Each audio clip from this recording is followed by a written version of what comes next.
Ibu Bapak, saudara-saudariku yang dikasihi oleh Tuhan, Shalom.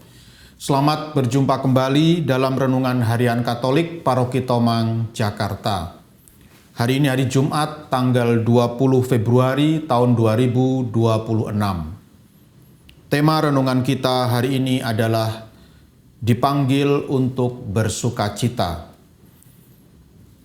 Ibu Bapak, saudara-saudariku yang dikasihi oleh Tuhan, saya masih ingat tahun yang lalu, setelah merayakan Misa Malam Paskah, ada seorang bapak yang datang kepada saya untuk mengucapkan selamat Paskah, dan juga lalu kami sempat ngobrol-ngobrol, ya kira-kira setengah jam, ya 30 menit.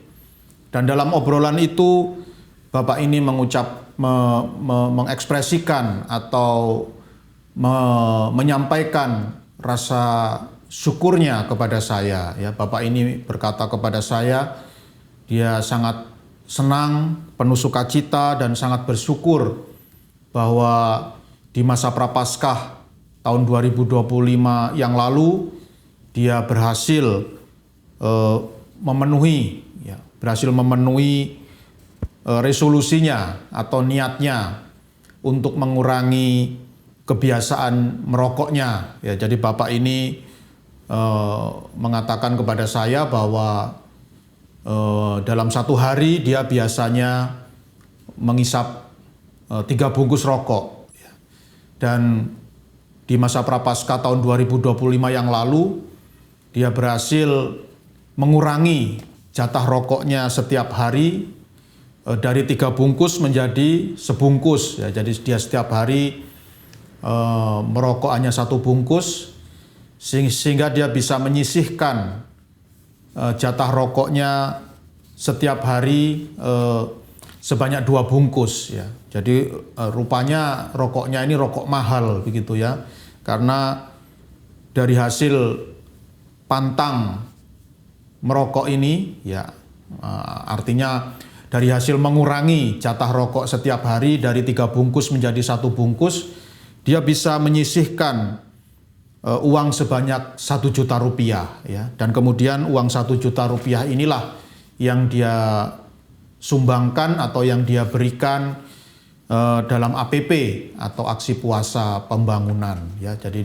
bapak ini tahun yang lalu dia berhasil memberikan sumbangan APP aksi puasa pembangunan sebesar 1 juta rupiah dari hasil dia mengurangi jatah rokoknya setiap hari dari 3 bungkus menjadi 1 bungkus. Ya. Wah, saya juga ikut senang ya dengan pencapaian ya, yang didapatkan oleh bapak ini. Ya. Itu tentu jumlah yang luar biasa itu ya, APP sebesar 1 juta rupiah, ya, karena saya kadang-kadang survei di tengah-tengah umat ya. Kemarin masa Prapaskah yang lalu nyumbang APP berapa gitu. Lalu ada yang mengatakan 50.000, ada yang mengatakan 100.000 ya.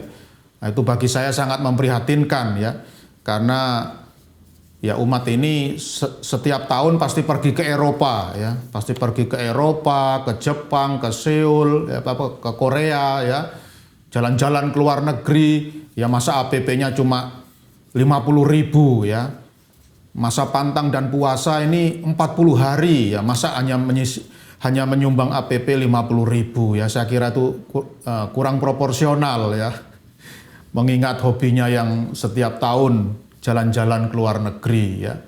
50.000 itu mungkin kalau di daerah Kebon Jeruk, Jakarta, nah itu semangkok bakso ya. Masa APP-nya hanya semangkok bakso ya. Selama 40 hari berpantang dan puasa. Maka saya sungguh mengapresiasi bapak ini ya. Dia saya kira memang sungguh patut bersyukur karena berhasil menjalankan pantang dan puasanya sesuai dengan ajaran gereja dan juga dengan harapan Tuhan Yesus Kristus. Ibu bapak, saudara-saudariku yang dikasihi oleh Tuhan, dalam Injil Matius bab 9 ayat 14 sampai 15 yang dibacakan dalam perayaan Ekaristi hari ini, dikisahkan tentang murid-murid Yohanes yang bertanya kepada Tuhan Yesus. Mereka bertanya kepada Tuhan Yesus, "Mengapa kami dan orang Farisi berpuasa, tetapi murid-murid-mu tidak?" Ya, jadi menurut pengamatan murid-murid Yohanes Pembaptis ini, menurut mereka para murid Yesus Kristus, ya, para murid Yesus itu tidak berpuasa, ya. Beda dengan mereka dan orang-orang Farisi, ya. Nah, apakah benar murid-murid Yesus ini tidak berpuasa? Menurut para ahli kitab suci, nah itu tentu anggapan yang tidak benar, ya. Mengapa? Karena Yesus dan para muridnya adalah orang-orang Yahudi yang sangat memegang teguh adat istiadat agama Yahudi, ya. Apalagi soal puasa, ya. Jadi bisa dipastikan Yesus dan para muridnya pasti juga berpuasa sebagaimana orang-orang Farisi dan murid-murid Yohanes Pembaptis. Tetapi karena ekspresi wajah mereka yang penuh sukacita, jadi karena murid-murid Yohanes Pembaptis ini melihat, ya, wajah Yesus dan para muridnya yang setiap hari di masa puasa itu selalu menampakkan ekspresi wajah yang penuh sukacita, gembira, ya, bahagia, maka muncullah prasangka buruk di dalam pikiran mereka. Wah, ini Yesus dan para muridnya ini kok setiap hari tertawa-tawa, ya, tertawa terbahak-bahak, mukanya cerah dan merah merona mungkin begitu, ya. Nah, ini pasti mereka ini nggak berpuasa. Nah, itu pikiran buruk mereka, ya. Tetapi pada kenyataannya Yesus dan para muridnya pasti mereka juga berpuasa karena mereka adalah orang-orang Yahudi yang saleh, ya. Masalahnya adalah konsep, ya. Masalahnya adalah konsep atau spiritualitas dalam berpuasa yang berbeda di antara murid-murid Yesus dan murid-murid Yohanes Pembaptis, ya. Murid-murid Yohanes Pembaptis dan orang-orang Farisi dan semua orang Yahudi, ya, pada umumnya mereka punya konsep bahwa puasa adalah salah satu cara untuk mendapatkan berkat dan rahmat dari Tuhan, ya. Jadi murid-murid Yohanes Pembaptis, orang-orang Farisi dan orang-orang Yahudi pada umumnya mereka berpuasa menahan lapar dan haus supaya Tuhan mencurahkan, Tuhan memberikan berkat dan rahmat yang melimpah kepada mereka. Jadi puasa yang mencari sesuatu, ya, puasa yang mengharapkan sesuatu. Maka secara bawah sadar, ya, tidak heran kalau ekspresi wajah dari murid-murid Yohanes Pembaptis, orang-orang Farisi, ya, dan orang-orang Yahudi pada umumnya ketika, ya, berada di masa puasa, wajah mereka itu tidak ada sukacita, ya, tidak ada kegembiraan, lesu, ya. Mungkin kalau bahasa Jakarta itu manyun, ya, mukanya sepanjang hari manyun, ya. Tidak ada ekspresi kegembiraan. Karena puasa yang mereka lakukan adalah puasa untuk mengharapkan, ya, puasa untuk mendapatkan sesuatu dari Tuhan, ya. Maka, ya, secara bawah sadar puasa ini akhirnya menjadi beban bagi mereka dan tidak ada sukacita ketika sedang berpuasa. Berbeda dengan spiritualitas puasa Yesus dan para muridnya. Tuhan Yesus berkata dalam Injil hari ini, "Dapatkah sahabat-sahabat mempelai laki-laki berduka cita selama mempelai itu bersama mereka?" Ya, yang dimaksud dengan mempelai ini adalah Tuhan Yesus sendiri, Sang Mesias. Maka bagi para murid Yesus, puasa itu bukanlah suatu tindakan saleh untuk mengharapkan sesuatu dari Tuhan, tetapi puasa itu adalah ungkapan syukur, ya, ungkapan syukur bahwa para murid boleh hidup bersama dengan Sang Juru Selamat, Sang Mesias, yaitu Tuhan Yesus Kristus sendiri. Para murid mensyukuri panggilan Tuhan. Para murid bersyukur bahwa mereka dipanggil oleh Tuhan Yesus Kristus, Sang Juru Selamat, menjadi murid-muridnya. Dan Sang Juru Selamat ini boleh tinggal dan hidup di tengah-tengah mereka. Nah, inilah spiritualitas puasa Kristiani sebagaimana yang sedang kita hayati di masa Prapaskah ini. Maka Bapak Ibu Saudara-saudari yang dikasihi oleh Tuhan, puasa Kristiani, ya puasa kita itu bukan puasa yang punya tujuan untuk mengharapkan, untuk mendapatkan berkat dan rahmat dari Tuhan, ya. Tetapi puasa kita adalah puasa yang bernuansa syukur, ya. Kita bersyukur karena kita boleh dipanggil menjadi pengikut Kristus. Kita bersyukur karena kita boleh hidup bersama Sang Juru Selamat. Dan Sang Juru Selamat itu, Sang Mesias itu boleh hadir dan tinggal di tengah-tengah kita, ya. Maka itulah tujuan puasa Kristiani, untuk bersyukur, ya. Sebagaimana yang dicontohkan oleh Bapak tadi, ya.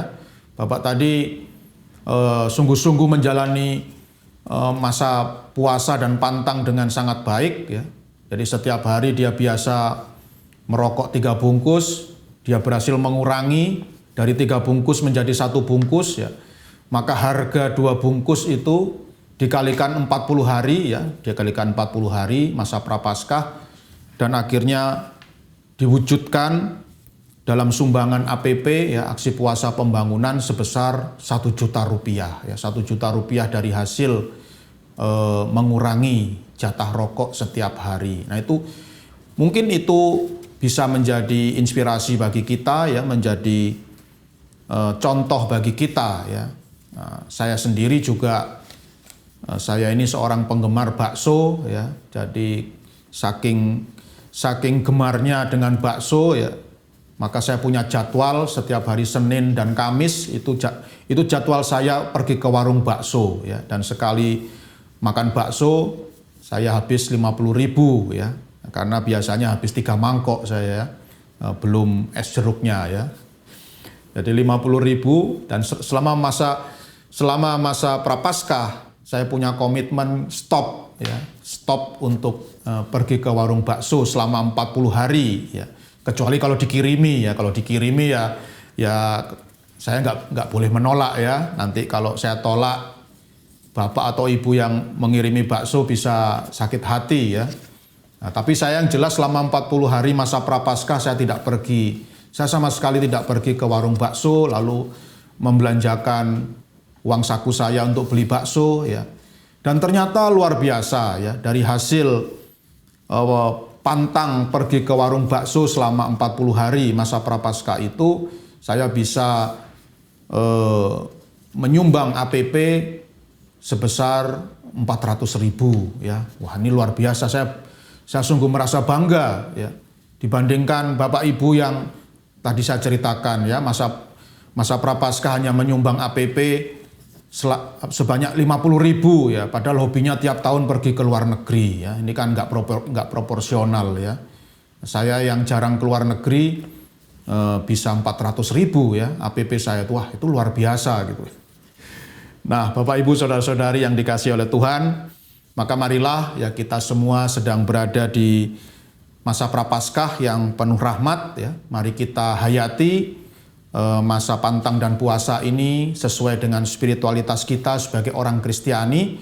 Sekali lagi, kita berpuasa bukan untuk mengharapkan berkat dan rahmat dari Tuhan, ya, sehingga membuat wajah kita ini selalu cemberut, manyun, ya, dan tidak ada sukacita.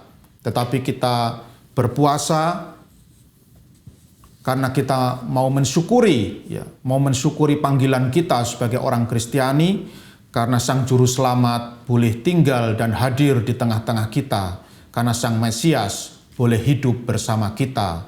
Dialah Sang Mempelai sejati yang sungguh datang menjadi rahmat bagi kita semua. Maka selamat menjalankan pantang dan puasa dengan hati yang penuh sukacita, dan semoga pantang dan puasa kita sungguh bisa berbuah lebat dan manis, dan bisa tidak hanya kita sendiri yang merasakan rahmat dari puasa itu, tetapi kiranya mereka yang hidup berkekurangan dan berkesusahan juga boleh merasakan rahmat dan berkat dari puasa dan pantang yang kita lakukan. Tuhan memberkati.